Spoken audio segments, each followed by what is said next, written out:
Here are the four main factions that dominate the Republican Party in the 21st century. First, the Christian far right. Christians make up about 75% of the American population. But if you do the math, even if 95% of all Republicans were Christians, there are still enough Christians left to comprise a majority of the Democratic Party. However, these two types of Christians have very little in common. Democratic Christians tend to be modern, progressive Christians who follow the New Testament and the teachings of Jesus Christ. They are the main reason why gays are finally being given the right to marry. Republican Christians tend to be evangelicals.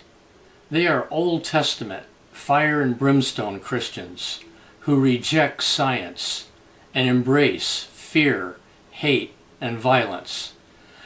That's why you'll often hear Tea Party Christians described as the American Taliban. The second group, the Confederacy. Yes, it is still alive and kicking. And its flag still flies in the state capital of South Carolina. That flag is the American equivalent of the Nazi flag. Yet millions of Confederate Americans wear that shame proudly. Too stupid to even realize that they should be ashamed. 150 years after the Confederate defeat, and their butts are still burning over having their slaves taken away. That's why they are so vehemently anti-government.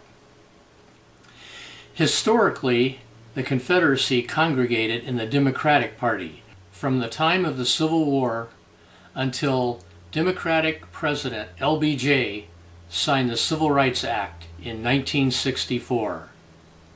Ever since that betrayal, the South has been steadily turning Republican. By the end of 2014, Republicans had complete control of the South. If you've ever wondered why Southerners hate their victims, blacks, far more than the Northerners who destroyed them, you should Google Freud, displacement, and you'll learn why. These people are about as vile as humans can get. Third group, the gullible masses, who are used by their masters to supply the voting support necessary to survive in a democracy. Who are their masters? Be patient. That's the fourth group. The gullible masses, also known as useful idiots, are those people who are easily controlled by a combination of religion and political propaganda. One of the main propaganda sources used by conservatives is Fox News.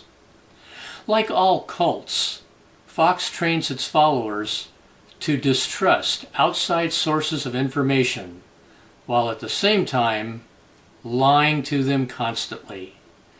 Yet when these people discover that they've been lied to, they merely resort to various rationalizations to maintain their peace of mind and their allegiance to their party. Hence the term, useful idiots. The fourth and final group consists of those who control the religious, the Confederates, and the useful idiots. That would be the greedy rich. Don't make the mistake of lumping all successful, wealthy people into this group. That would be as bad as calling all Christians evangelicals.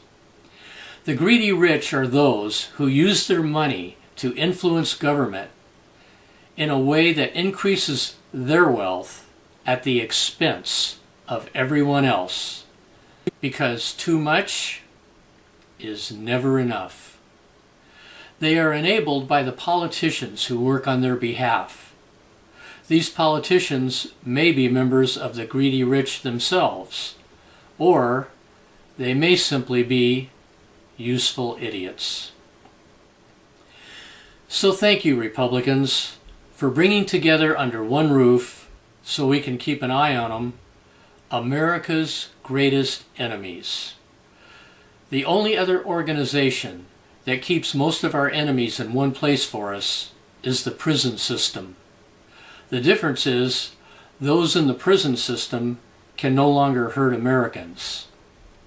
Since the beginning of civilization, in every part of the world, the masses have been controlled by the greedy rich through religion and the power of their money. They will continue to rule the planet as long as they can convince enough people that the best society is that society in which most of the rewards should go to a select few at the very top, while everyone else scrambles to divide up what little is left.